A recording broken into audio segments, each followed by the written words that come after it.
Olá, tudo bem com vocês? Aqui é Eduardo Santos, graça e paz a todos. Estamos aqui mais uma vez dando prosseguimento aos nossos vídeos sobre o estudo dos Evangelhos de Jesus Cristo. É importante que nós tenhamos a consciência de que isso aqui não é algo que vai fazer, vai tomar lugar da sua igreja. É importante que você participe dos cultos da sua igreja. É importante que você dê frutos no reino de Deus. Enfim, é apenas para que você possa aprender devagarzinho, como todo mundo deveria aprender de fato, os princípios basilares do Evangelho de Jesus, tá bom? Nós vamos começar a nossa leitura bíblica dos Evangelhos pelo Evangelho de Mateus, e para você ter um panorama histórico do que representa o Evangelho de Mateus, ou para quem foi escrito o Evangelho de Mateus, vamos dar uma pequena pincelada sobre os propósitos, né, desse Evangelho escrito por Mateus, um dos discípulos de Jesus, chamado Levi, né, que era um publicano, era alguém que era um cobrador de impostos, e Jesus chamou para ser discípulo dele, né? Teve uma mudança de vida. É claro que você, provavelmente que esteja assistindo o seriado The Chosen, você já deve ter visto Mateus ali. Eles estão representando Mateus ali como uma pessoa com um problema sério, né, de um grau de autismo, enfim. Mas independente daquilo que é a série, nós vamos entender como é que Mateus então escreve, qual é o estilo literário que Mateus utiliza para escrever o Evangelho de Mateus, né? Dá para se entender e dá para perceber que Mateus, como as pessoas diziam que os discípulos eram pessoas iletradas, dá para perceber que Mateus não era uma pessoa iletrada, porque além de ser um cobrador de impostos, você percebe que a escrita dele é uma escrita bem peculiar, bem feita a partir do ponto de vista judaico da história, né? Como todo bom judeu, ele escreve, em primeiro lugar, o Evangelho de Jesus para os judeus, para a nação de Israel, para que eles entendam e compreendam que Jesus, a quem ele está pregando, a quem está falando aqui no Evangelho, é aquele prometido pelos profetas, aquele que foi profetizado pelos profetas de uma forma geral, né? Então ele escreve para o povo judaico, citando uma série de questões ali que focam positivamente na vida de Jesus e também no cumprimento das profecias a respeito de Jesus, tá bom? O primeiro capítulo de Mateus, ele é um pouco extenso, no sentido de que a leitura talvez, para quem está lendo pela primeira vez, seja uma leitura um pouco cansativa, mas é importante, porque ele está mostrando ali a genealogia de Jesus, a partir da sua linhagem, desde Abraão até a vinda do próprio Jesus. Então, todas as gerações de Jesus ali, dando a ideia, fazendo-nos entender que Jesus ele é aquela raiz de Davi, né? O renovo, o broto renovado de Jessé, a raiz de Davi, enfim. Mateus tem muita perspicácia em colocar esta genealogia de Jesus, tá bom? Vamos ler então? Eu vou lendo aqui, você vai acompanhando na sua casa, Mateus capítulo 1. Nós vamos fazendo a leitura e vamos dando uma leve explicação nos textos que nós vamos lendo, tá bom? Vamos lá então? Tá aqui. Mateus capítulo 1, a genealogia de Jesus. Registro da genealogia de Jesus Cristo como filho de Davi, filho de Abraão. Abraão gerou a Isaque, Isaque gerou a Jacó, Jacó gerou Judá e seus irmãos. Judá gerou a Pérez e a Zerá. Você percebe então que, só para você ter uma ideia básica, que nós estamos começando a leitura, e eu já quero deixar aí uma explicaçãozinha. Mateus está colocando Jesus como descendente de Judá, descendente direto de Judá. A partir desse momento que nós vemos que Abraão gerou a Isaque, Isaque gerou a Jacó, Jacó gerou Judá e seus irmãos, aí nós vemos a linhagem de Judá a partir do versículo 3, tá bom? A linhagem de Judá. Jesus, então, ele é o leão da tribo de Judá, porque a partir de Judá é que se conta a sua genealogia, tá bom? Vamos lá, então, 3 novamente. Judá gerou Pérez e Zera, ou Zerá, cuja mãe foi Tamar. Pérez gerou Esrom. Esrom gerou Arão. Arão gerou Aminadab. Aminadab gerou Naasson. Naasson gerou a Salmão. Salmão gerou Boaz, cuja mãe foi Raabe. Boaz gerou Obed, cuja mãe foi Rute. Obed gerou a Jessé, e Jessé gerou ao rei Davi.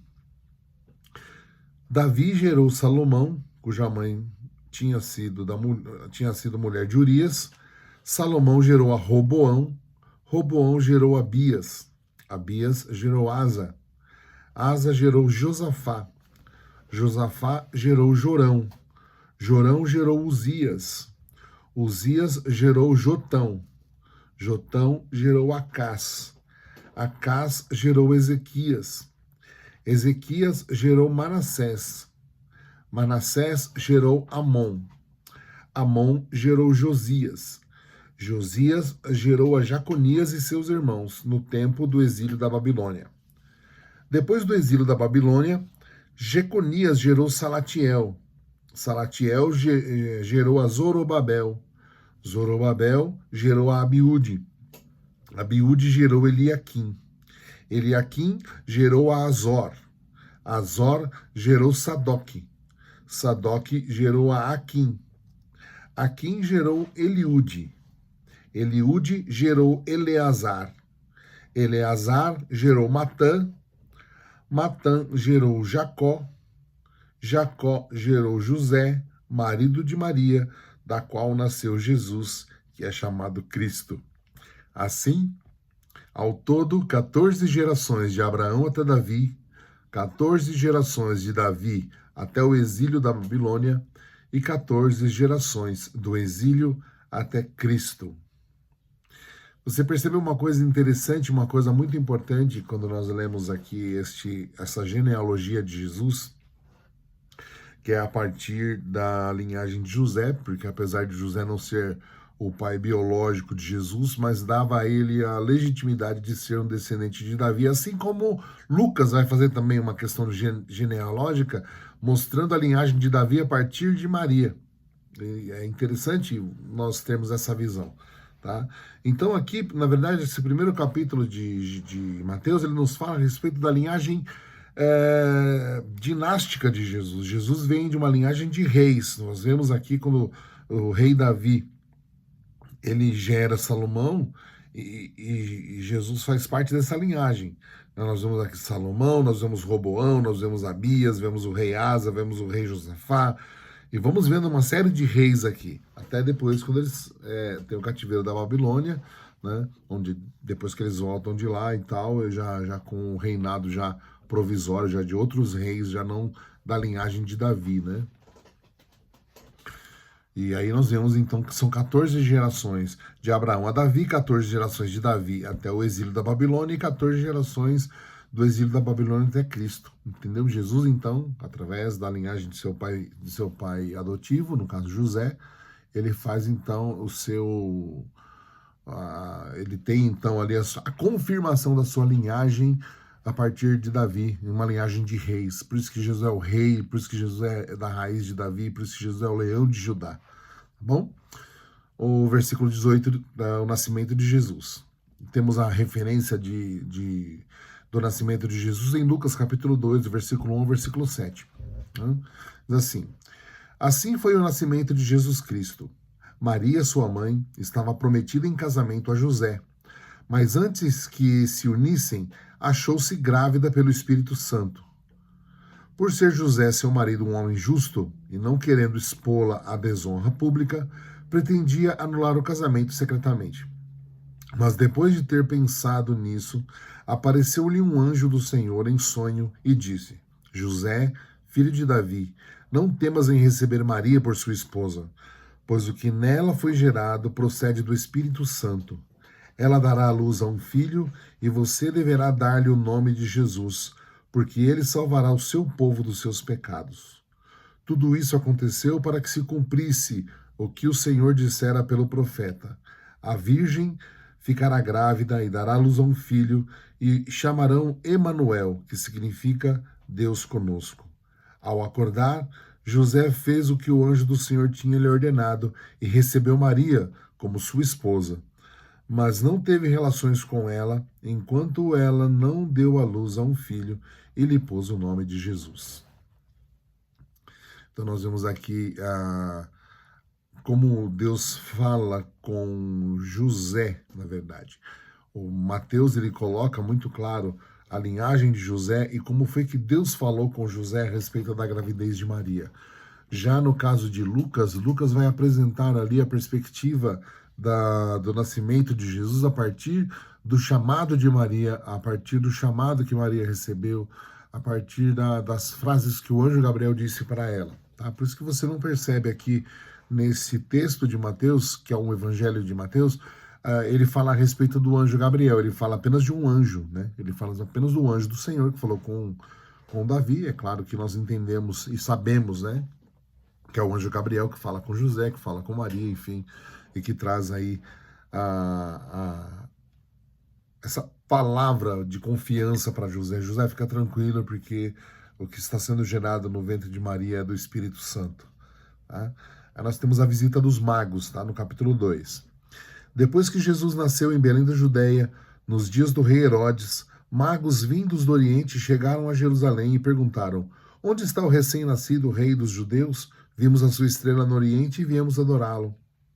Quando, pois, o rei Herodes ouviu isso, ficou perturbado, e com ele toda Jerusalém. Tendo reunido todos os chefes dos sacerdotes do povo e os mestres da lei, perguntou-lhes onde deveria nascer o Cristo. E eles lhe responderam: em Belém da Judéia, pois assim está escrito pelo profeta. Lembra quando nós falamos a respeito de que Mateus iria trazer ali uma confirmação profética a respeito da vida de Jesus? Então, mais uma vez, nós vemos aqui o Evangelho de Mateus falando, porque foi escrito pelo profeta, no versículo 6, mas tu, Belém Efrata, terra de Judá, de forma nenhuma és a menor entre as principais cidades de Judá, pois de ti virá o líder, que como pastor conduzirá Israel, meu povo. Desculpa. Então Herodes chamou os magos secretamente e informou-se com eles a respeito do tempo exato. A palavra de Deus é maravilhosa, é muito emocionante. Me perdoem, tá, gente? Vamos novamente no versículo 7. Então, Herodes chamou os magos secretamente e informou-se com eles a respeito do tempo exato em que a estrela tinha aparecido. Enviou-os a Belém e disse: Vão informar-se com exatidão sobre o menino. Logo que o encontrarem, avisem-me para que eu também vá adorá-lo. Versículo 9. Depois de ouvirem o rei, eles seguiram o seu caminho e a estrela que tinha visto no Oriente e foi adiante deles, até que finalmente parou sobre o lugar onde estava o menino. E quando tornaram a ver a estrela, encheram-se de júbilo. Ao entrarem na casa, viram o menino com Maria, sua mãe, e prostrando-se, o adoraram. Então abriram seus tesouros e lhes deram presentes, ouro, incenso e mirra. E tendo sido advertidos em sonhos para não voltarem a Herodes, retornaram à sua terra por outro caminho. Versículo 11. Depois que partiram, o anjo do Senhor apareceu a José em sonho e lhe disse: Levanta-te, toma o menino e sua mãe e fuja para o Egito. Fique lá até que eu lhe diga, pois Herodes vai procurar o menino para matá-lo. Então ele se levantou, tomou o menino e sua mãe durante a noite e partiu para o Egito, onde ficou até a morte de Herodes. Assim se cumpriu o que foi dito. Assim se cumpriu o que o Senhor tinha dito pelo profeta: do Egito chamei meu filho. Quando Herodes percebeu que havia sido enganado pelos magos, ficou furioso e ordenou que matassem todos os meninos de 2 anos para baixo, em Belém e nas proximidades, de acordo com as informações que haviam obtido dos magos. Então se cumpriu o que fora dito pelo profeta Jeremias. Veja que toda a vida de Jesus, a partir do relato de Mateus, ela é ela é traçada por profecias de que confirmando as palavras dos profetas que se levantaram pela parte de Deus, né? O versículo 18 diz a profecia: ouve-se uma voz em Ramá, choro e grande lamentação. É Raquel que chora por seus filhos e recusa ser consolada, porque já não existem. Versículo 19. Depois que Herodes morreu, um anjo do Senhor apareceu em sonho a José no Egito e disse: levanta-te, tome o menino e sua mãe e volte para a terra de Israel, pois estão mortos os que procuravam tirar a vida do menino. E ele se levantou, tomou o menino e sua mãe e foi para a terra de Israel. Mas ao ouvir que Arquelau tinha reinado na Judéia em lugar de seu pai Herodes, teve medo de ir para lá. Tendo sido avisado em sonho, retirou-se para a região da Galiléia e foi viver numa cidade chamada Nazaré. Assim cumpriu-se o que foi dito pelos profetas. Ele será chamado Nazareno.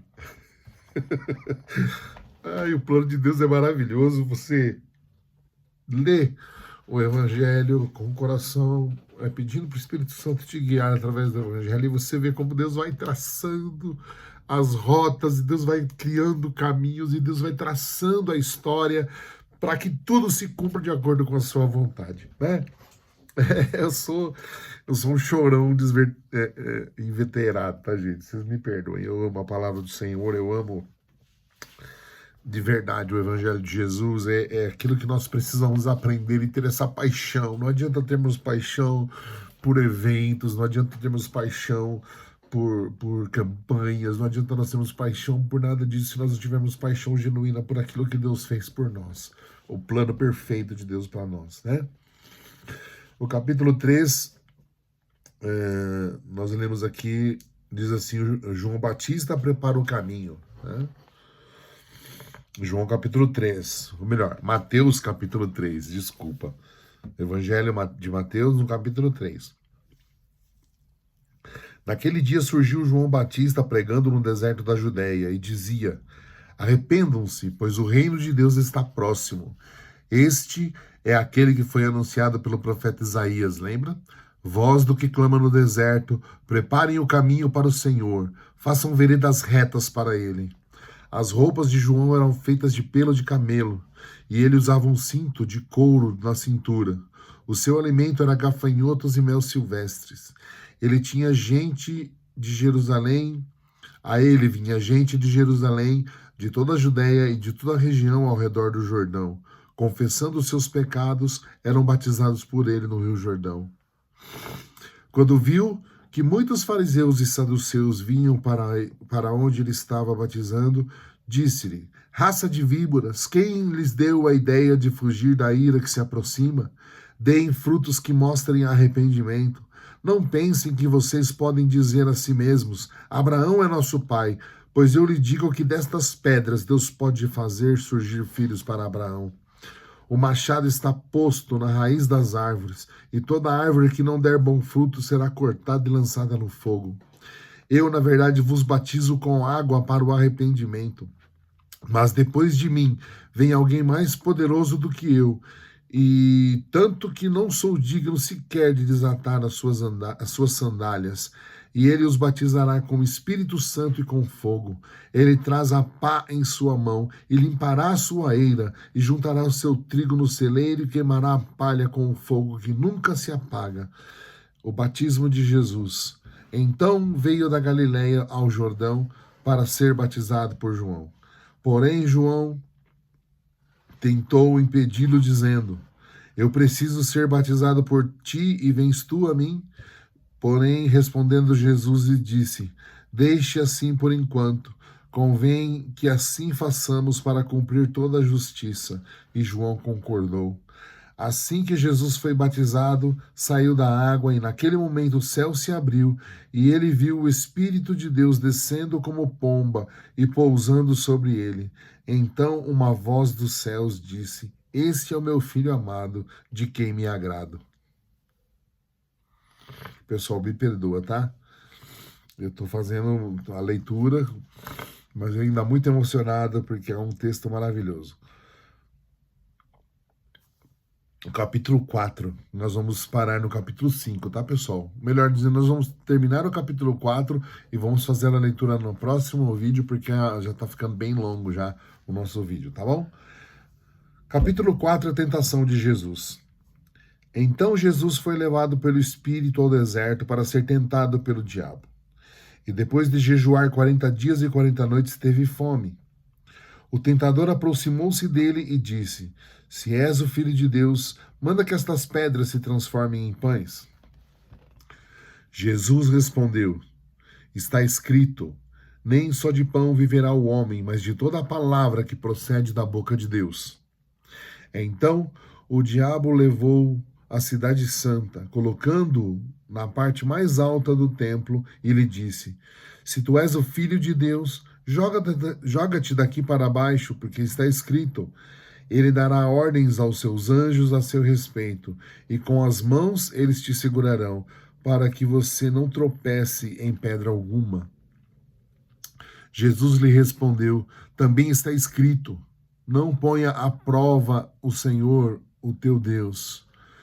Depois o diabo o levou para um monte muito alto e mostrou-lhe todos os reinos do mundo e a glória deles. E lhe disse: Tudo isso te darei, se prostrares e me adorares. Jesus lhe disse: Retira-te, Satanás, pois está escrito: Adore ao Senhor, seu Deus, e só a ele preste culto. Então o diabo o deixou, e os anjos vieram e o serviram. Versículo 12. Quando Jesus ouviu que João tinha sido preso, voltou para a Galiléia. Saindo de Nazaré, foi viver em Cafarnaum, que ficava junto ao mar, na região de Zebulon e Naftali, para cumprir o que fora dito pelo profeta Isaías: Terra de Zebulon e terra de Naftali, caminho do mar além do Jordão, Galiléia dos gentios. O povo que vivia nas trevas viu uma grande luz, e sobre os que viviam na terra da sombra da morte raiou uma luz. Dali em diante, Jesus começou a pregar: Arrependam-se, pois o reino de Deus, o reino dos céus está próximo. Versículo 18. E andando à beira do mar da Galileia, Jesus viu dois irmãos, Simão, chamado Pedro, e seu irmão André. E eles estavam lançando redes ao mar, pois eram pescadores. E disse Jesus: Sigam-me, e eu farei de vocês pescadores de homens. E no mesmo instante eles deixaram as suas redes e o seguiram. Indo mais adiante, viu outros dois irmãos, Tiago, filho de Zebedeu, e João, seu irmão. E eles estavam no barco com seu pai, Zebedeu, preparando as redes. Então Jesus os chamou, e eles, deixando imediatamente seu pai e o barco, o seguiram. Jesus foi por toda a Galiléia ensinando nas sinagogas deles, pregando as boas novas do reino e curando todas as enfermidades e doenças entre o povo. Notícias sobre ele se espalharam por toda a Síria, e o povo lhe trouxe todos os que sofriam de vários males e tormentos, endemoniados, loucos e paralíticos, e ele os curou a todos. Grandes multidões o seguiam, vindo da Galiléia, Decápolis, Jerusalém, Judéia e da região e do outro lado do Jordão. Então nós encerramos aqui os primeiros 4 capítulos do Evangelho de Mateus. Na próxima semana nós vamos entrar talvez nos textos mais maravilhosos, nos textos mais promissores, nos textos que nos trazem a certeza de que Jesus Cristo é o Filho de Deus e vem ensinar para nós o que é de fato viver para Deus. Nós vamos entrar nas bem-aventuranças do capítulo 5, capítulo 6, capítulo 7 do Evangelho de Mateus, tá bom? Que Deus abençoe você. Se você puder compartilhar este vídeo com outras pessoas, se você puder se inscrever no nosso canal, se inscreva. Se você puder compartilhar, curtir, para que o YouTube possa indicar a outras pessoas, nós agradecemos muito. Se você tiver alguma dúvida relativa àquilo que nós lemos hoje, você pode mandar um e-mail para mim no eduardosantos733@gmail.com.